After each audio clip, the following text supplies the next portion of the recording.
આ દર્શકોના મનમાં જે ઉત્સુકતા છે એ ઉત્સુકતાનો હવે અંત લાવી દઈએ કે જે રાશિફળ છે એમાં ખાસ કરીને મેષ અને વૃષભ રાશિનું રાશિફળ શું રહેવાનું છે?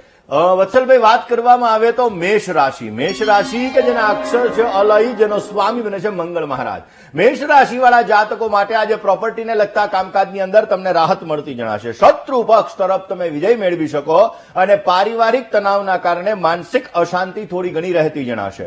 આજના દિવસની અંદર કામકાજમાં જવાબદારીઓનું પ્રમાણ વધતું જણાય ને આજે તમારે સારો લાભ જોઈએ છે તો મેષ રાશિ વાળા જાતકોએ આજના દિવસની અંદર બની શકે ત્યાં સુધી ઓમ નમો ભગવતે વાસુદેવાય આ મંત્રનો જપ કરો. વિશેષ આપને લાભ મળશે અને આપના કાર્યો સિદ્ધ થતા જણાય.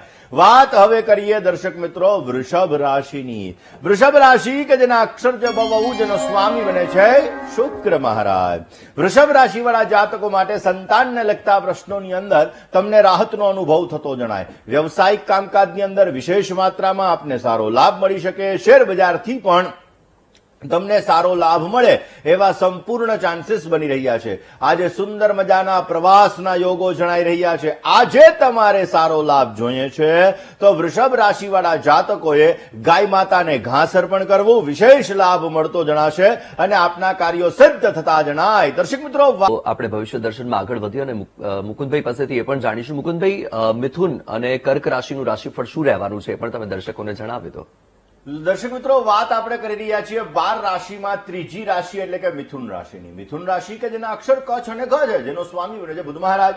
જમીનને લગતા કામકાજની અંદર વિશેષ માત્રામાં આપને સારો લાભ મળતો જણાય. માતા તરફથી આ તમને સુંદર મજાના આશીર્વાદ મળી શકે અને વ્યવસાયની અંદર નવી નવી તકો પણ તમને પ્રાપ્ત થતી જણાય. પરિવારનો સુંદર મજાનો આજે તમને સહયોગ મળી શકશે અને અવશ્ય તમે તમારા ધારેલા કામોને સફળ બનાવી શકો. મિથુન રાશિ વાળા જાતકોએ આજના દિવસની અંદર બની શકે ત્યાં સુધી ક્લીમ કૃષ્ણાય નમઃ આ મંત્રનો જપ કરવો તમારા માટે અત્યંત લાભદાયી છે. દર્શક મિત્રો, આજે સર્વ પિતૃ અમાવસ્યા છે. આ સર્વ પિતૃ અમાવસ્યાના દિવસે રાહુને લગતી બાધા હોય, રાહુ તમારા જીવનની અંદર પીડા આપી રહ્યો હોય, રાહુના લીધે તમારા જીવનની અંદર સમસ્યાઓનું સર્જન થતું હોય તો આજના દિવસની અંદર બની શકે ત્યાં સુધી અડદની દાળ, ખીર અને પૂરી એનું તમે દાન કરવામાં આવે, મંત્ર જપ કરવામાં આવે, ગરીબોને ભોજન કરવામાં આવે, શ્વાનને જો ભોજન કરાવવામાં આવે, રાહુના મંત્રના જપ કરવામાં આવે તો અવશ્ય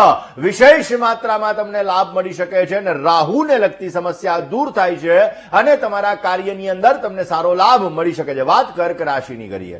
કર્કના અક્ષર છે ડ અને હ, જેનો સ્વામી બને છે ચંદ્ર મહારાજ. સમાજદારીથી કરેલા કામ અવશ્ય તમને સારો લાભ અપાવી શકે. પારિવારિક સુખની અંદર આજે વધારો થતો જણાય. આજના દિવસની અંદર મોટા ભાઈથી તમને સારો લાભ મળી શકે એમ છે. રોકાણ કરેલું આજે તમને સારો લાભ કરાવી શકશે. કર્ક રાશિ વાળા જાતકોએ આજના દિવસની અંદર સારો લાભ જોઈએ છીએ તો બની શકે ત્યાં સુધી ઓમ વિષ્ણવે નમઃ આ મંત્રનો તમે જપ કરો. અવશ્ય તમને સારો લાભ મળતો જણાય. દર્શક મિત્રો, વધીએ કાર્યક્રમમાં અને જાણીશું સિંહ રાશિ અને તેની સાથે કન્યા રાશિનું રાશિફળ. મુકુંદભાઈ, સિંહ અને કન્યા રાશિ વાળા જે દર્શકો છે તેમનું રાશિફળ શું રહેશે? દર્શક મિત્રો, વાત આપણે કરી રહ્યા છીએ 12 રાશિમાં પાંચમી રાશિ એટલે કે સિંહ રાશિ. સિંહ રાશિ કે જેના અક્ષર છે મ અને ટ, જેનું સ્વામી બને છે સૂર્ય મહારાજ. આર્થિક બાબતોની અંદર આજે ઉન્નતિના યોગ સુંદર મજાના જણાઈ રહ્યા છે. સમજ્યા વગરનું રોકાણ તમને નુકસાન કરાવી શકે એમ છે, માટે સમજી વિચારીને રોકાણ કરવું તમારા માટે હિતાવહ રહેશે. આજે પરિવારનો સુંદર મજાનો સહયોગ મળતો જણાય. ખોટા લોકોથી દૂર રહેવું તમારે બહુ જરૂરી છે. આજે તમારે સારો લાભ જોઈએ છે તો સિંહ રાશિ વાળા જાતકોએ આજના દિવસની અંદર નિર્ધન વ્યક્તિ હોય, ગરીબ વ્યક્તિ હોય, જરૂરિયાતમંદ વાળો વ્યક્તિ હોય એવા વ્યક્તિને મદદ કરજો, પોઝિટિવ લાભ મળશે. વાત કન્યા રાશિની કરીએ. કન્યાના અક્ષર છે પઠ અને અણ, જેનો સ્વામી બને છે બુધ મહારાજ. કન્યા રાશિ વાળા જાતકો માટે આજના દિવસની અંદર સારો લાભ જોઈએ છીએ તો આજના દિવસની અંદર સ્વાસ્થ્ય બાબતે સાવચેતી રાખવી બહુ જ જરૂરી છે. કોન્ફિડન્સ લેવલ તમારું વધતું જણાશે તો અવશ્ય કોન્ફિડન્સથી કામ કરશો તો પોઝિટિવ રિઝલ્ટ મળશે. નવા રોકાણની અંદર ધીરજથી કામ લેવું જોઈએ. આજે જીવન સાથી સાથે પ્રવાસના સુંદર મજાના યોગો જણાઈ રહ્યા છે. આજે તમારે સારો લાભ જોઈએ છે તો આજના દિવસની અંદર કન્યા રાશિ વાળા જાતકોએ બની શકે ત્યાં સુધી ભગવાન વિષ્ણુના મંત્રના જપ કરવા તમારા. રાશિ અને વૃશ્ચિક રાશિનું રાશિફળ શું રહેવાનું છે એ પણ જણાવી દઈએ. દર્શક મિત્રો, વાત આજે આપણે કરી રહ્યા છીએ 7મી રાશિ એટલે કે તુલા રાશિની. તુલા રાશિ કે જેના અક્ષર છે ર અને ત, જેનો સ્વામી બને છે શુક્ર મહારાજ.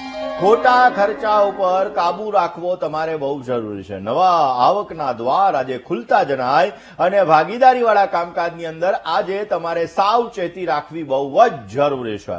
આજના દિવસની અંદર તમને સારો લાભ જોઈએ છીએ તો અવશ્ય તમે ભગવાન વિષ્ણુની ઉપાસના કરો, તમને પોઝિટિવ લાભ મળશે. હવે વાત કરીએ આપણે વૃશ્ચિક રાશિની.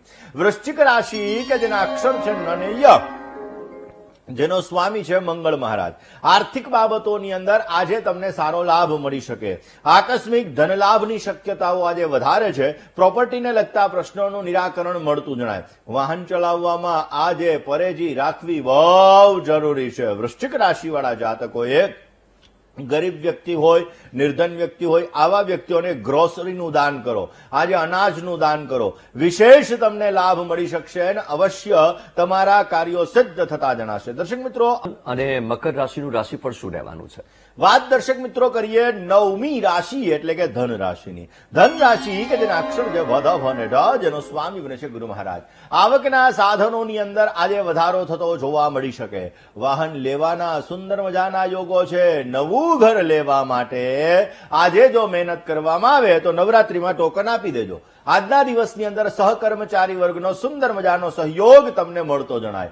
ધન રાશિવાળા જાતકોને પોઝિટિવ રિઝલ્ટ જોઈતું હોય તો આજના દિવસની અંદર ઓમ ક્લીમ કૃષ્ણાય નમઃ આ મંત્રનો જપ કરો, વિશેષ લાભ મળશે. વાત મકર રાશિની કરીએ. મકરના અક્ષર છે ખ અને જ, જેનો સ્વામી છે શનિ મહારાજ. જીવન સાથીનો આજે ઉત્તમ પ્રકારનો સહયોગ તમને મળતો જણાય. આવકની અંદર આજે વધારો થતો જણાય. આજના દિવસની અંદર સંતાનને લગતા પ્રશ્નોની અંદર રાહતનો અનુભવ થઈ શકે. નાની નાની મુશ્કેલીમાંથી માર્ગ મળતો જણાય. મકર રાશિવાળા જાતકોએ આજે તમારે સારો લાભ જોઈએ છીએ તો આજના દિવસની અંદર વિષ્ણુ સહસ્ત્ર નામનો પાઠ કરજો, વિશેષ તમને લાભ મળતો જણાશે. જય ગણેશ. કરીએ કુંભ રાશિ કે જેના અક્ષર છે ગ, શ, શ અને શ, જેનો સ્વામી બને છે શનિ મહારાજ. પારિવારિક જીવન સુખમય બનતું જણાય ને બહારના કામથી આજે તમને સારી આવક પણ મળતી જણાશે. નોકરિયાત વર્ગને નવી તકો પ્રાપ્ત થાય ને સ્વાસ્થ્ય બાબતે આજે સારો સમય નથી. કુંભ રાશિવાળા જાતકોએ આજે સારો લાભ જોઈએ છીએ તો અવશ્ય ભગવાન વિષ્ણુની આરાધના કરો, પોઝિટિવ રિઝલ્ટ મળશે. વાત મીન રાશિની કરીએ. મીનના અક્ષર છે દ, ચ, ઝ અને થ, જેનો સ્વામી છે ગુરુ મહારાજ. વ્યવસાયની અંદર આજે થોડી ઘણી ચિંતા રહેતી જણાય. વ્યવસાય અને પરિવાર બંનેને સાથે ન રાખવા તમારા માટે હિતાવહ છે. પરિવારની અંદર આજે સાધારણ અશાંતિનું વાતાવરણ રહ્યા કરે. યાત્રા અને પ્રવાસના આજે સુંદર મજાના યોગો જણાઈ રહ્યા છે. આજે સારો લાભ જોઈએ છે તો આજના દિવસની અંદર બની શકે ત્યાં સુધી ઓમ નમો ભગવતે વાસુદેવાય આ મંત્રનો જપ કરો, વિશેષ લાભ મળતો જણાશે. જય